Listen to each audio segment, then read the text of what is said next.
ക്രിസ്തയേശുവിൽ പ്രിയരെ, പരിശുദ്ധമായ ഈ നോമ്പുകാലത്ത് നാം എല്ലാവരും ഒരു ആത്മപരിശോധനയുടെ യാത്രയിലാണ്.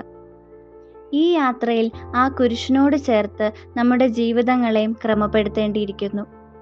അതിനായി ഇന്ന് തിരഞ്ഞെടുത്തിരിക്കുന്ന ധ്യാന വിഷയം ക്രൂശിതനിലേക്കുള്ള നോട്ടം എന്നതാണ്. ക്രൂശിതനിലേക്ക് നോക്കുവാൻ ക്രൂശിക്കപ്പെട്ടവനിൽ അചഞ്ചലമായ വിശ്വാസമുണ്ടായിരിക്കണം. നമുക്കുള്ളത് ഏതുതരം വിശ്വാസമാണ്? 2 തരം വിശ്വാസങ്ങളുണ്ട്. ക്രിസ്തുവിലുള്ള വിശ്വാസം, ക്രിസ്തുവിൻ്റെ വിശ്വാസം. ഇത് രണ്ടും തിരിച്ചറിഞ്ഞു മാത്രമേ ക്രൂശിതനിലേക്ക് നോക്കുവാൻ നമുക്ക് സാധിക്കൂ. നമ്മുടെ ചെറിയ ചെറിയ ആവശ്യങ്ങൾക്ക് വേണ്ടിയാണോ അവിടുന്ന് അപമാനിതനായി ക്രൂശിലേറിയത്? ഒരിക്കലുമല്ല. അപരന്റെ അല്ലെങ്കിൽ കൂടെ പാർക്കുന്നവന്റെ വ്യസനങ്ങളിലേക്ക് നോക്കുക എന്നും കൂടി ക്രൂശിതനിലേക്ക് നോക്കുക എന്നതിന് അർത്ഥമുണ്ട്. ഇതുതന്നെയാവട്ടെ നമ്മുടെ പ്രധാന നോമ്പ് വിചാരവും. പാതി നോമ്പിലേക്ക് നാം കടന്നിരിക്കുകയാണല്ലോ. കൂടെ പാർക്കുന്നവർക്ക് അല്ലെങ്കിൽ നമുക്ക് ചുറ്റിലുമുള്ളവർക്ക് സങ്കടങ്ങളുണ്ടെന്നും അവർ ബുദ്ധിമുട്ട് അനുഭവിക്കുന്നുണ്ടെന്നും അവരുടെ തോളിൽ ഒരു അദൃശ്യ കുരിശുണ്ടെന്നും നമ്മെ വീണ്ടും ഓർമ്മിപ്പിക്കുന്നതാണ് ഈ നോമ്പുകാലവും ക്രൂശിതനിലേക്കുള്ള നോട്ടവും. നമ്മുടെ മദ്ബഹായുടെ പ്രധാന ഭാഗമായ ത്രോണോസിൽ കുരിശ് വെച്ചിരിക്കുന്നതിൻ്റെ അർത്ഥം എന്താണ്? അത് അടിമുടി മുറിവേറ്റവനെ ഓർമ്മിപ്പിക്കുന്നു. വ്യസനങ്ങളിലേക്ക് നോക്കുവാനുള്ള പരിശീലനവും കൂടിയാണ് കുരിശ്. എല്ലാത്തരം വ്യസനങ്ങളിലേക്കും അവങ്കലേക്ക് നോക്കിയവർ പ്രകാശിതരായി, അവരുടെ മുഖം ലജ്ജിച്ചു പോയതുമില്ല എന്ന തിരുവെഴുത്ത് നമ്മെ ഓർമ്മിപ്പിക്കുന്ന ഒറ്റ കാര്യമേ ഉള്ളൂ. എത്ര വേദന ഉണ്ടെങ്കിലും അപമാനമുണ്ടെങ്കിലും ആത്മാവിനും ശരീരത്തിനും മുറിവേറ്റിട്ടുണ്ടെങ്കിലും നീ എന്നിലേക്ക് നോക്കുക, നീ എന്നിലേക്ക് നോക്കുക. നിന്റെ ആത്മമരണം മാറും, നീ പുതുജീവനിലേക്ക് പ്രവേശിക്കും. ക്രൂശിതന്റെ ഭാവം നമ്മളും ധരിക്കണം. മരുഭൂമിയിൽ മോശെ ഉയർത്തിയ പിച്ചള സർപ്പത്തിനോടാണ് കർത്താവിന്റെ ക്രൂശീകരണത്തെ പൗലോസ് അപ്പോസ്തലൻ താരതമ്യം ചെയ്യുന്നത്. മരുഭൂമിയിൽ പാപം മൂലം മരിച്ചവർ മോശെ ഉയർത്തിയ പിച്ചള സർപ്പത്തിലേക്ക് നോക്കിയപ്പോൾ ജീവൻ പ്രാപിച്ചതുപോലെ ഏത് ആത്മമരണമായാലും ശരീരത്തിന്റെ മുറിവാണെങ്കിലും ക്രൂശിനെയും നോക്കുക. അപ്പോൾ പുതുജീവനിലേക്ക് പ്രവേശിക്കാൻ നമുക്ക് സാധിക്കും. നേരത്തെ സൂചിപ്പിച്ചതുപോലെ കൂടെ പാർക്കുന്നവർക്കൊക്കെ വ്യസനമുണ്ട്.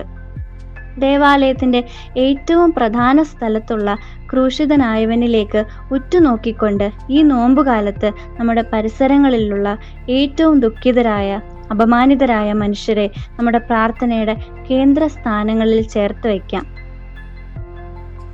നമുക്ക് ചെയ്യാവുന്ന ഏറ്റവും നല്ല സുഹൃതം ദേവാലയത്തിന്റെ ഹൃദയഭാഗത്ത് ക്രൂശ് വെച്ചിരിക്കുന്നത് പോലെ വീടിന്റെയും സമൂഹത്തിന്റെയും തൊഴിലിടങ്ങളുടെയും ഒക്കെ മധ്യേ സഹിക്കുന്ന മനുഷ്യരെ വയ്ക്കുക, അവരുടെ മുറിവുകളിലേക്ക് നോക്കുക എന്നുള്ളതാണ്. വെറുതെ അവരുടെ മുറിവുകളിലേക്ക് നോക്കുക എന്നത് മാത്രമല്ല, അതിന് എന്തെങ്കിലും തരത്തിലുള്ള ശമനം കൊടുക്കുവാൻ സാധ്യമാണോ എന്നുള്ളതാണ് നോക്കേണ്ടത്. മനസ്സ് വെച്ച് കഴിഞ്ഞാൽ ചില സൗഖ്യമൊക്കെ സംഭവിക്കും. അശ്രദ്ധ കൊണ്ടാണ് പലപ്പോഴും മുറിവുകളൊക്കെ ഉണങ്ങാ വ്യസനങ്ങളായി മാറുന്നത്. നാം ഓരോരുത്തരും നമ്മോട് തന്നെ ചോദിക്കേണ്ട ഒരു ചോദ്യമുണ്ട്. ക്രൂശിലേക്ക് നോക്കുമ്പോൾ ഞാൻ എന്താണ് കാണുന്നത്? ഒരു വിശ്വാസിയുടെ കണ്ണിൽ ക്രൂശ് സ്നേഹത്തിൻ്റെയും വിമോചനത്തിൻ്റെയും ദീർഘക്ഷമയുടെയും ത്യാഗത്തിൻ്റെയും പ്രത്യാശയുടെയും അടയാളമാണ്. ഒന്നാമതായി സ്നേഹം. ക്രൂശിലെ ഒരു വലിയ സത്യമാണ് യേശുവിൻ്റെ സ്നേഹം. തൻ്റെ ഏകജാതനായ പുത്രനെ തരുവാൻ തക്കവണ്ണം ദൈവം ലോകത്തെ അത്രമാത്രം സ്നേഹിച്ചു. ക്രൂശ് വിമോചനത്തിൻ്റെയും അടയാളമാണ്. ക്രൂശിലൂടെ അവിടുന്ന് നമുക്ക് നമ്മുടെ പാപത്തിൽ നിന്നും ആത്മമരണത്തിൽ നിന്നും വിമോചനം തരുന്നു. മൂന്നാമതായി, ക്രൂശ് ക്ഷമയുടെ വലിയൊരു പാഠം നമ്മെ പഠിപ്പിക്കുന്നു. ദീർഘക്ഷമയുടെ. ക്രൂശിൽ വേദനയുടെ പാരമ്യത്തിൽ കിടക്കുമ്പോഴും അവിടുന്ന് പറയുന്നത്, പിതാവേ, ഇവർ ചെയ്യുന്നത് എന്തെന്ന് ഇവർ അറിയുന്നില്ല, ഇവരോട് ക്ഷമിക്കണമേ എന്നാണ്. നമ്മെ വേദനിപ്പിക്കുന്നവരോട് ക്ഷമിക്കുവാൻ നമുക്ക് സാധിക്കുന്നുണ്ടോ? നാലാമതായി, ക്രൂശിതനിലേക്ക് നോക്കുമ്പോൾ ത്യാഗത്തിന്റെ സന്ദേശവും കൂടി അവിടുന്ന് നമുക്ക് പകർന്നു തരുന്നു. യഥാർത്ഥ സ്നേഹം ത്യാഗം ആവശ്യപ്പെടുന്നു. നമ്മുടെ കുടുംബത്തിലും സമൂഹത്തിലും നാം മറ്റുള്ളവർക്കും കൂടി വേണ്ടി ജീവിക്കുവാൻ തയ്യാറാകുമ്പോഴാണ് ക്രിസ്തുവിന്റെ സ്നേഹം നമ്മുടെ ജീവിതത്തിൽ പ്രതിഫലിക്കുന്നത്.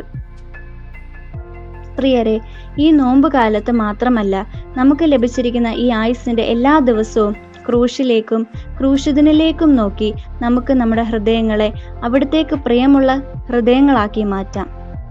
ക്രൂശ് നമ്മെ ഒരിക്കൽ കൂടി ഓർമ്മിപ്പിക്കുന്നു, പാപത്തിൽ നിന്ന് മാറി നിൽക്കാൻ, മറ്റുള്ളവരോട് ക്ഷമിക്കാൻ, സ്നേഹത്തിലും ത്യാഗത്തിലും ജീവിക്കാൻ. അവസാനമായി, ക്രൂശിതനിലേക്കുള്ള ഈ നോട്ടം നമ്മെ ഒരു പ്രത്യാശയിലേക്കാണ് നയിക്കുന്നത്. ക്രൂശ് അവസാനമല്ല, അതിനുശേഷം ഉയർപ്പുണ്ട്. വേദനയ്ക്ക് ശേഷം വിടുതലും മഹത്വവുമുണ്ട്. അതുകൊണ്ട് ഈ നോമ്പ് കാലത്ത് നമുക്ക് ഇങ്ങനെ പ്രാർത്ഥിക്കാം: കർത്താവെ, ക്രൂശിലേക്ക് നോക്കുമ്പോൾ നിന്റെ സ്നേഹം മനസ്സിലാക്കാൻ എന്നെ സഹായിക്കണമേ. എൻ്റെ ജീവിതം നിനക്കിഷ്ടമുള്ളതാക്കണമേ. ആമേൻ.